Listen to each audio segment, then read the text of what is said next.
hindi po madali maging isang bata. At lalong hindi rin po madaling maging isang mamamayan sa isang bansa na katulad ng kung ano yung meron tayo sa kasalukuyan.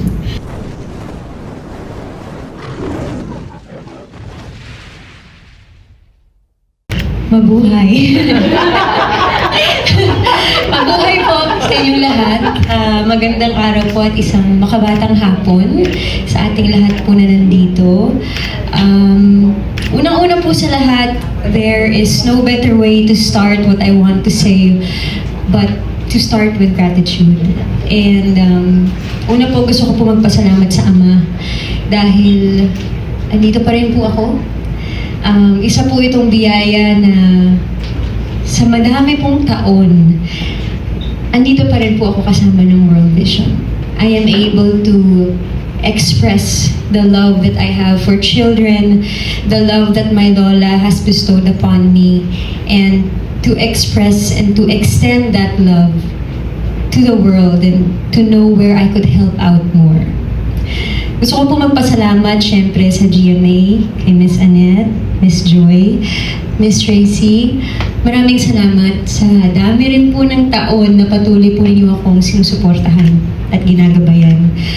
Andito pa rin po kayo at patuloy niyo pa rin po akong minamahal in your own little way. Thank you very much and I'm very grateful for everything. And syempre sa World Vision. Ang dami ko pong gustong sabihin sa kung paano po ako magpapasalamat sa World Vision. Nakikita niyo naman po siguro sa video na kanilang inihanda po para sa akin. Iba-iba po yung naging itsura ko sa iba-ibang phases of my life. Sa dami po ng edad. At syempre ako knowing what I have gone through, kita ko rin na in all of the phases of my life, World Vision has been with me in many different ways. And Kuya Jun did not get tired of also supporting me and always remembering me and always acknowledging how much love and willingness I have na kaya kong i-impart sa mundo.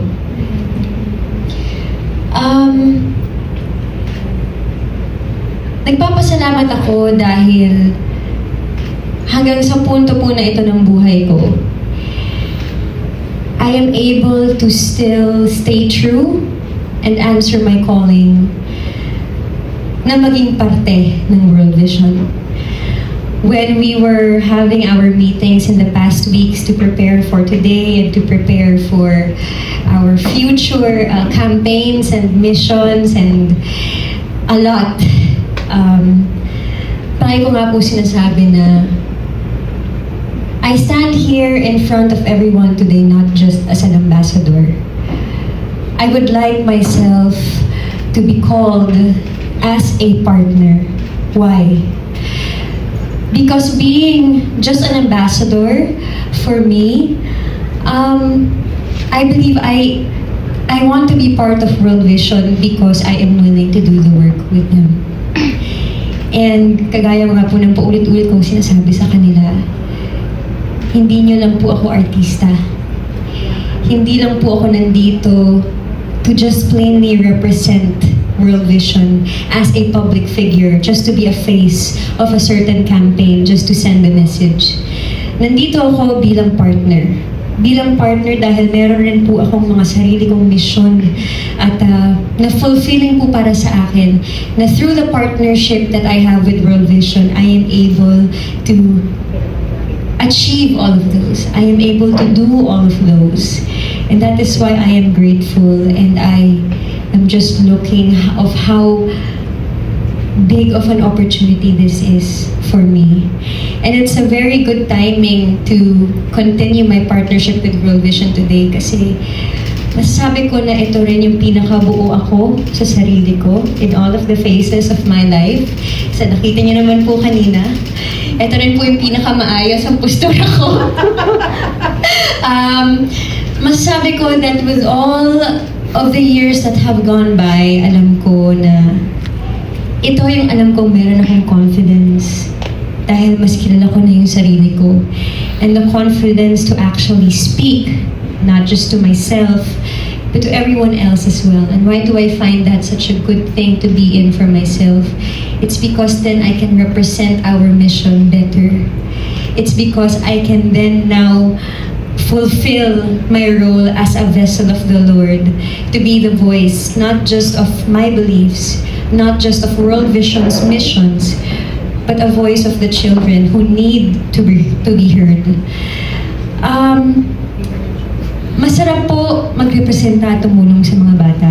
Isa po yan sa mga pinakamahalagang naitanim po sa akin ng lola ko. Nakwento ko na po ito dati sa bahay ng lola ko. 11 po kami mga apo ng mga bata at lahat po kami mga babae. And she raised all of us all on her own. And mind you, she was retired. She didn't have our lolo since he passed away to raise us together with her. And so up until now, mahika pa rin po para sa aming lahat ang kung paano niya kami itinaguyod lahat.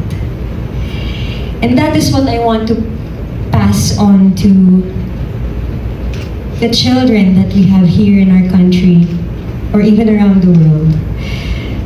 World Vision has given me a clearer path for my calling and for my purpose, and that is to be an ate, not just to my little cousins at home, but to be an ate to more children around the world, as much as children around the world that I can be an ate to. And I am gladly and proud to work hard to fulfill that mission of mine. And pinapangako ko po yun. I will work hard to fulfill that promise because kagaya po ni Sir Arman, the success story ng World Vision, kasama po yan sa gusto ko ring ma-achieve. Gusto kong makakita ng mga bata na mula bata nakita kong nakangiti at tatanda na naging maganda yung buhay, knowing that naging parte ako ng mga taong naniwala at sumusuporta sa kanya. With the new campaign that we will be working on, which is the Global 6K for Water, which I am excited to share with everyone about. Tungkol po ito sa kakulangan ng access ng mga bata dito sa atin at sa buong mundo sa malinis na tubig. And it's called Global 6K because based on research and the data, we have in select areas children who have to walk approximately 6 kilometers every single day just to have access to clean water, and that is not easy. Alam po natin kung gaano kahalaga ang malinis na tubig dito sa atin at para mamuhay tayo, and it is essential to survival. And because of the lack of access to clean water, children are actually more exposed to diseases that should actually be preventable only if they have proper access to clean water. But with World Vision and what we will be continuing to do and implement here in the Philippines is that we will be able to serve and bring clean water to the children in those select areas wherein mahirap po talaga ang access sa malinis na tubig. We have WASH, which is the water, clean water sanitation and hygiene training programs. World Vision actually, kahit po nung wala pa ako, they have already begun this mission and they are already able to actually bring clean water to a lot of children at this moment. They're also able to train the communities for proper hygiene and sanitation programs. And also, they've built clean toilets and sinks for children na ngayon, maniwala po kayo sa hindi, may mga bata po na walang malinis na banyo, na walang mapaghuhugasan ng mga kamay nila. And imagine how hard that is for their health and how that actually stops them to reach their full potential. And also, they also have now access to proper tap water. Meron na silang malinis na tubig na iniinom. But of course, hindi po yun magagawa sa isang area lang. Hindi po yun masusolusyonan ng isang tao lang. It actually, again, kanina, na-mention po, that it takes a village to raise a child. And that is what World Vision is about. I think I'd like to close this by saying, sa panahon po ngayon at sa pinagdadaanan po ng bansa natin, hindi po madali maging isang bata. At lalong hindi rin po madaling maging isang mamamayan sa isang bansa na katulad ng kung ano yung meron tayo sa kasalukuyan. But hope doesn't end there. Hope starts with us. Hope starts with me. Hope starts with you, with everyone here in this room. And change will happen if we decide that we want to be part and to create change.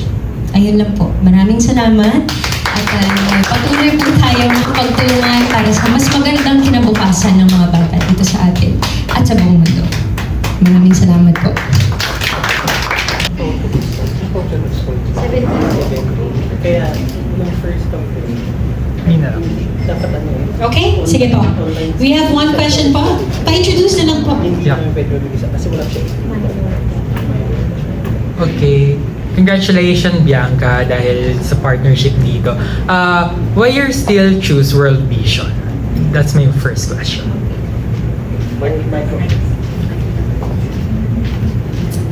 Hello po. Why do I still choose World Vision? Actually, ang gandang tanong po niyan. Because I guess I just like to clarify, ano ba kasi yung usual na ugnayan no, ng mga ganito when it's about an ambassadorship generally. Usual cases, ang nagiging ugnayan is that kapag merong isang artista na kinuha as an ambassador, magpapapost ng messages and there will be a phase to kung ano yung campaign.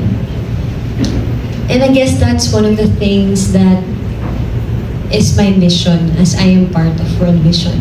Kagaya ng sinabi ko kanina, when I first spoke to them about my renewal of my relationship with them, I really stated na hindi po ako nandito para lang maging isang ambassador ninyo.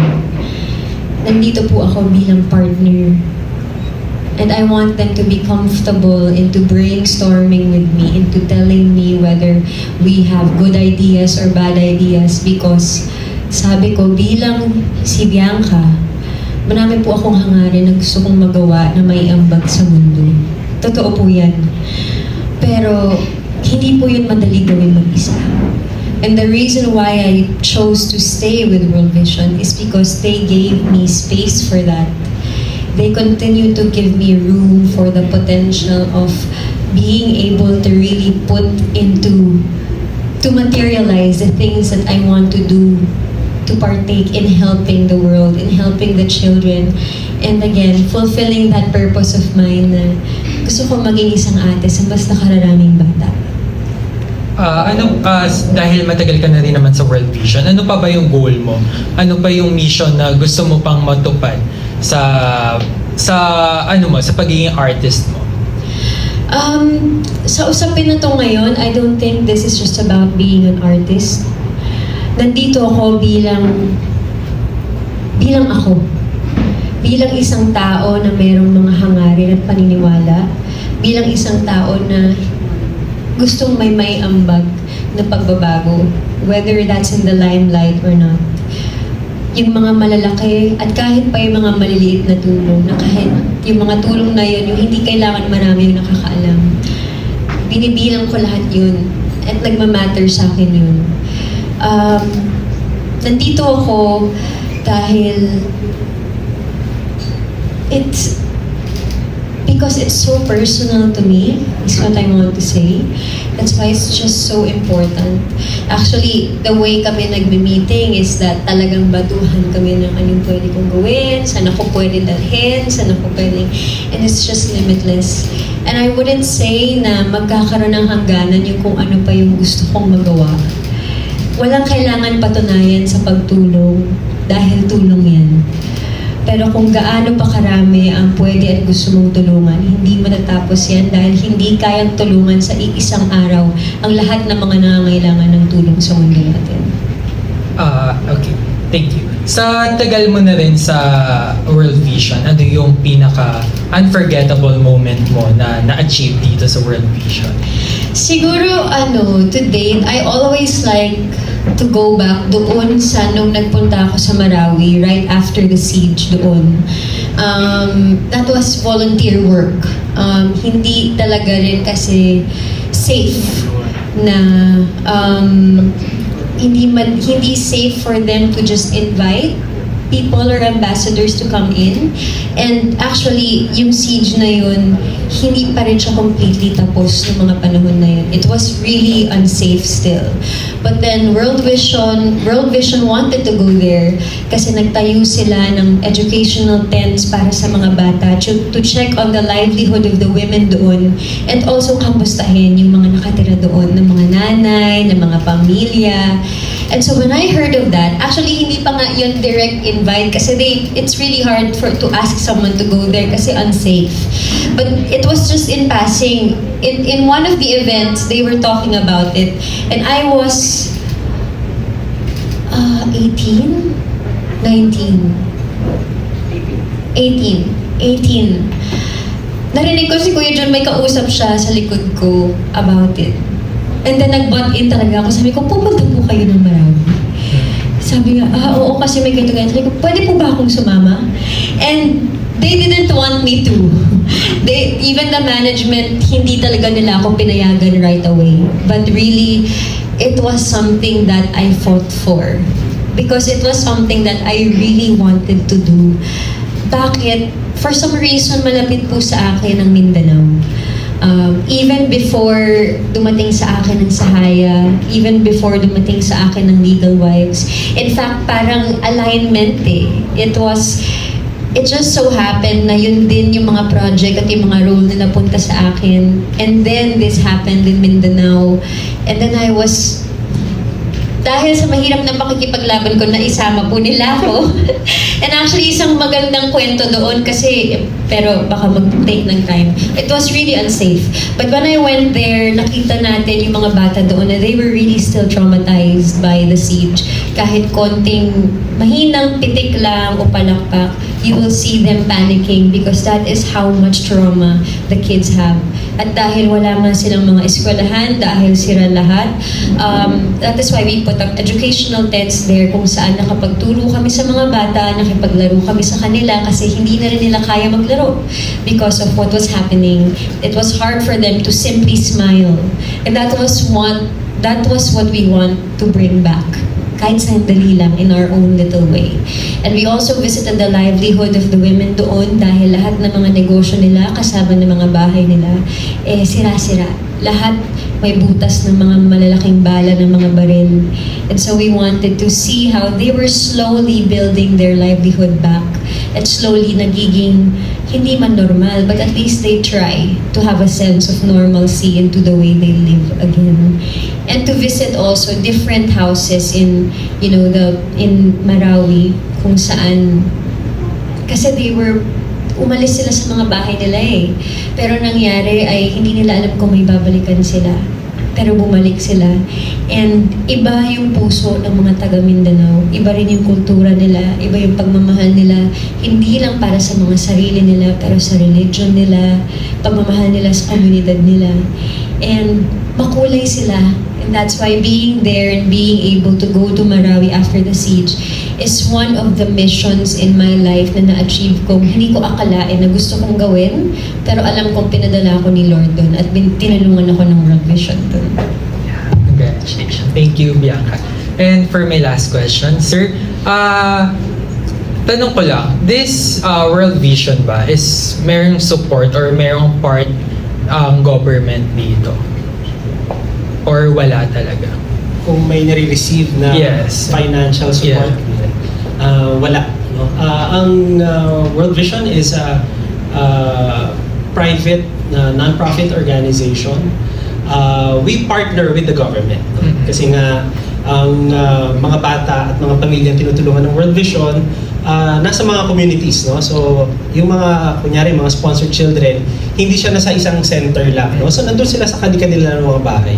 So, yung mga programa ng World Vision, ini-implement natin sa kung nasaan silang barangay. So, nakikipag-partner tayo doon sa barangay captain, doon sa hanggang sa munisipyo, no? Minsan sa province din. No? So, ganun yung level ng tulungan with the government. Thank you so much. Okay, meron ako.